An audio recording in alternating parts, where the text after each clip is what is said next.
You just met somebody that doesn't buy it. You're lazy, you make excuses, you sit on your butt and game all day. Come on. What's good, YouTube? Welcome back to Grim. Today we're meeting with a guy who's 22 years old and living at his grandma's house, which is, I guess, sort of normal nowadays, but the problem is he has absolutely no motivation to get up and get on with his life. So Dr. Phil, as you saw in that intro, is going to be giving this guy some very tough love. Anyways, without further ado, let's just meet this kid and see what's causing him to be basically stuck at home. You're living with your grandmother. Correct. And you're 22. Why are you living with your grandmother instead of on your own? Why are you not a contributing member of society? Whoa.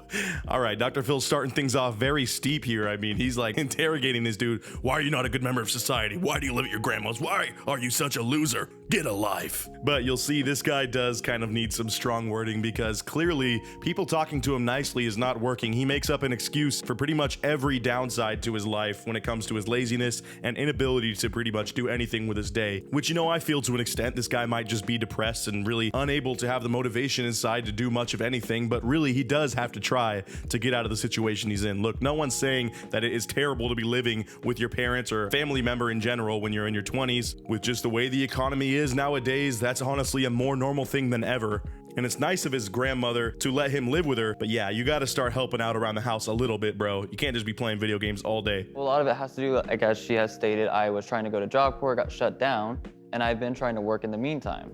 You turned adult 4 years ago. Yes. And he's got a bunch of excuses here as well, like, oh, I tried Job Corps, but it just didn't work out. So, you know, I've been trying to get a job, but the last 4 years, I just have not been successful scoring a single job, which I don't know about you. Maybe this guy is just applying to be like an astrophysicist and clearly is not even getting interview calls back because he's underqualified. But if you went and tried to apply to a random fast food place, you will eventually get a job, bro. You will. It might not be a job that you enjoy, but also you are 22, not doing anything and not contributing to society, like Dr. Phil said, in a very rude way, I might add. I wouldn't have quite yelled at this kid as much as he did, but yeah, you gotta get off your butt and do something, dude.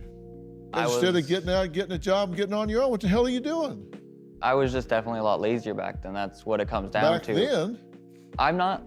And this guy really has his head in the clouds when it comes to how lazy he actually is. He thinks this is something that he's gotten over, and now he's a lot less lazy than he used to be. But dude, the facts are just not looking good right now. You have not had a job in the past 4 years and have been basically just floating at your grandmother's house. Don't lie when you're on stage and tell everyone that you're putting in effort. That's what makes you look bad. Like, if you're going to be doing nothing, at least own up to it and be like, yeah, I'm having a tough time. I don't have any motivation, Dr. Phil. What do I do? And instead, this kid's like, well, I'm not lazy. Like, it just didn't work out and I just wanted a job, but no one gives me a job. Like, dude, it doesn't work that way. You can't just complain about how badly you want a job and want things to change without actually putting in any work yourself to make that change happen. Yo, really quick, you guys, there's a large chunk of you that watch my videos that aren't subscribed, which is kind of whack if you ask me, but make sure if you're enjoying the videos, please scroll down and hit that subscribe button. It helps me out so much, as well as like the video so that more people can see it. But without further ado, we'll get back into the video.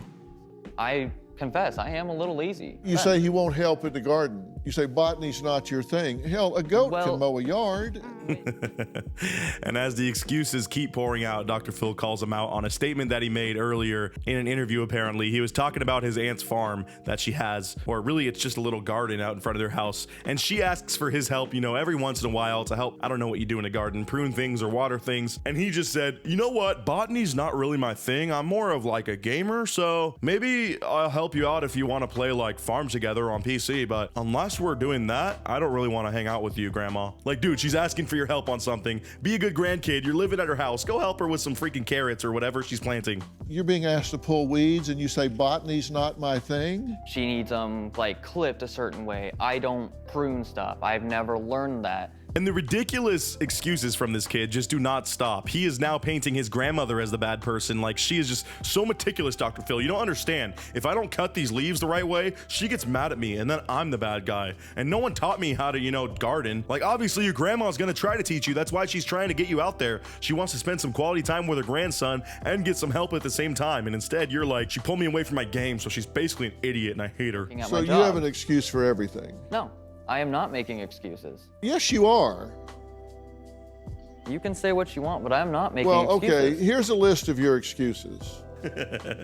He's about to make up an excuse for his excuses right here. That's like excuseception, but as you can tell, Dr. Phil is getting quite fed up with this kid as the lies and the half-truths just do not stop. I think he honestly does believe some of this stuff about himself, and he tells himself this stuff so that it doesn't feel as bad when he realizes that he really is not accomplishing anything in his day-to-day. I've done the same thing. It's kind of like, a way to reason with yourself when you realize, hey, I kind of am in this deep funk and I don't really do anything all day, and that is crushing to know. So instead, I'm going to make up lies to myself and explain just why everything else is the reason why I am the way I am, besides myself. You can say what you want, but I'm not making Well, excuses. okay, here's a list of your excuses. No job, you're awaiting rehire. And then he's like, dude, you can say what you want, but I'm not making excuses. To which Dr. Phil, of course, has an entire slide of his excuses like he always does. Let's read these. So for the no job thing, he says he's awaiting rehire, whatever that means. No driver's license, as he's scared of driving, which is fair. His mother and father were in a very grave driving accident, apparently. So that is totally valid to me. Although it is something he probably wants therapy to get over. It'll be helpful to be able to drive in your life. But yeah, when it comes to not having even a GED or a diploma, it's because of his poor memory. No hygiene. He wears deodorant, so it's totally fine. He thinks that's just a coverall. Pretty much every single thing is just the most cliche, lazy gamer excuse for things. And I say that being someone who has used these excuses in the past as well. I have been this guy exactly. I still am this guy in many ways. That's why it hurts to see this, because dude, it's like, just open your eyes, man. Nothing else is the problem. You have an issue with just the way that your life is going, and you need to find some reason and direction so that you can have some inspiration to go and do some stuff, bro. I know that sounds really vague, but really, you just got to have that spark in your brain that sets you off and ignites you on the path of doing something. So then for a little bit, he has a little interview with Mike Bayer, who is one of Dr. Phil's main sidekicks here. And we're just about to hear the results of that conversation. Clearly, it was filled with more excuses because Mike is even like, dude, you're a loser. You got to get something together right now, and you got to stop making excuses. But it took me a while to kind of get the truth out of you. And so the challenge for Connor, really, I see, is just he's created so many walls of excuses, and he just has a really hard time getting honest.